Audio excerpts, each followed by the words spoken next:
გამარჯობა, ეს არის გადაცემა გვერდიდან და მე ვარ დავით კალანდია.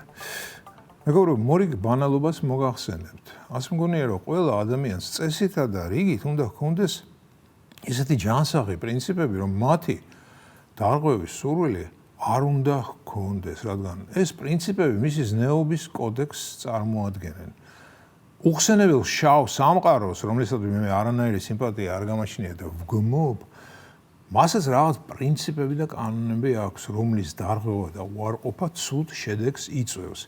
მაგრამ შავ სამყაროზე ლაპარაკი და მათი ცხოვრების წესი ჩემი თემა არაა და არც არასდროს იქნება. მე არაშავი, ანუ თეთრი სამყარო მაინტერესებს, სადაც ცხოვრობთ მე, თქვენ და ისინი. ისინიც ჩვენს თეთრ სამყაროში ცხოვრობენ, თუმცა ძალიან ცდილობენ მის გაშავებას თავისი ცხოვრების უპრინციპო წესით. ყოველთვის მაინტერესებდა ადამიანი, როდესაც თავის პრინციპებს ღალატობს, მე როგორ ცხოვრობს, როგორ ზინავს, როგორ არსებობს. თუმცა პრინციპებს რომ უღალატო, ეს პრინციპები უნდა გქონდეს. ჩემი აზრით, უპრინციპობის კლასიკური მაგალითი სანიკიძეა. მამა გუბაზი მყავს მხედველობაში. შვილი ლევანიკო არა დიდად საინტერესო, რადგან ის მამის ფერმკრთალი აჩრდილია. დარწმუნებული ვარ, მამა რომ არა, შვილი შეიძლება დღეს სხვა პლატფორმაზე მდგარიყო, მაგრამ მამამ ის გამოძერწა იმ მასალიდან, რაც ხელთ ჰქონდა, ანუ საკუთარი თავიდან. როდესაც ლევან სანიკიძე ტრიბუნასთან მარმარილოსგან გამოთლილი მონუმენტივით დგას და ლოყებდა აბერილი რაღაც ღრმა და მნიშვნელოვანი ფრაზების ქადაგებას ცდილობს, ისეთი გრძნობა მაქვს, რომ ტრიბუნის ქვეშ მამამისია გაწოლილი და ყარაბას ბარაბასივით შვილს უხილავი ჯოხებით მანიპულირებს. გუბას სანიკიძის უპრინციპობა სახელმძღვანელოში უნდა იქნა შეტანილი. არ ხმურობ, მეგობრებო, სულიად სერიოზულად ვამბობ. არ ვიცი რომელი დარგის თუ მეცნიერების სახელმძღვანელოში, მაგრამ შეტანილი აუცილებლად უნდა იყოს. შეიძლება ცალკე საგნადაც ისწავლებოდეს. რატომაც არა? აი, განათლების სამინისტროს თავაზობ იდეას საგანმანათლებლო სისტემაში ახალი დარგი შემოიღოს. დარგი უპრინციპობა, სადაც ძველი, ახალი და უახლესი ისტორიიდან იქნება მაგალითები მოყვანილი. ეს იმიტომაა საჭირო, რომ მზარდმა თაობამ იცოდეს თუ რა ღირსება და როგორ შეიძლება ის უპრინციპობით იყოს შელახული. ერთ-ერთ სიმღერაში ჯონ ლენონი ამბობს living is easy with eyes closed, ანუ დახუჭული თვალებით ცხოვრება იოლია. მე კი ვიტყოდი, რომ პრინციპების გარეშეა ცხოვრება იოლი, თუმცა ღმერთმა გვაშოროს ასეთი სიოლით ცხოვრება. უპრინციპობა და უღირსობა, ჩემი აზრით, სინონიმებია.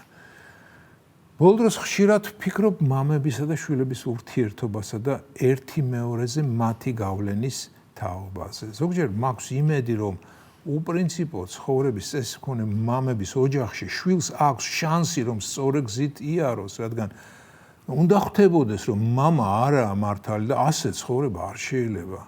როდესაც ვინმე პირობითი მამა დღეს თეთრებისკენაა, ხვალ წითლებისკენ, ზედკი ჭრელებისკენ, ასეთი მამა სწოდავს. დიახ, ამგვარი იმედი მაქვს მეთქი და რიგ შემთხვევაში ჩემი იმედი მართლდება. შვილები მშობლების მარწუხებიდან თავის დაღწევას ახერხებენ. აი, მშობლები უფრო ვერ ახერხებენ შვილების ზემოქმედებაზე უარის თქმას, მაგრამ ეს სხვა თემაა. სანიკიძეების შემთხვევაში ვხედავ, რომ უფროსმა სანიკიძემ დათვური სამსახური გაუწია თავის შვილს, ლევანს, თავისი გზით, რომ აიზულა სიარული და შვილიც არ შეწინააღმდეგებია და სიხარულით გაუღვა ამ გზას. ნაცობა, როგორც ცალკეული, ისე კოლექტიური, ადრე თუ გვიან ძალიან ხმაურიანი კრახით დასრულდება. არ შეიძლება რომ არ დასრულდეს, იმიტომ რომ სიბოროტე ყოველთვის მარცხდება და ნაცობა არის პათოლოგიური, ეგზისტენციური სიბოროტე, რომელსაც არაფერი აქვს საერთო ჭეშმარიტებასა და ეროვნულობასთანაც. და როდესაც ეს მოხდება, ლევან სანიკიძემ ახალგაზრდა კაცმა, რომელსაც წინ გრძელი ცხოვრება ელოდება, როგორღა უნდა იცხოვროს. დაღს, რომელიც მამიკოს გამოისობით მან შუბლზე დაისვა, ის ვერ მოიცილებს და ესაა საწყენი. საწყენია კი ვთქვი, მაგრამ გამოგიტყდებით დიდად არ მწყინს. ყველა გზააბნეულის გამო წენა რომ გავისიგრძეგანო, ჩემ პატარა გული ამდენს ვერ გაუძლებს. ამიტომაც როგორც უნდა ისე უცხოვრიათ სანიკიძეებსა და მათნაირებს. იარონ თავიანთი გზით, ჩვენ კი ჩვენი გზით ვივლით. იმედია ეს გზები არასდროს გადაიკვეთებიან. ეს იყო გადაცემა გვერდიდან და მე ვარ დავით გალანდია.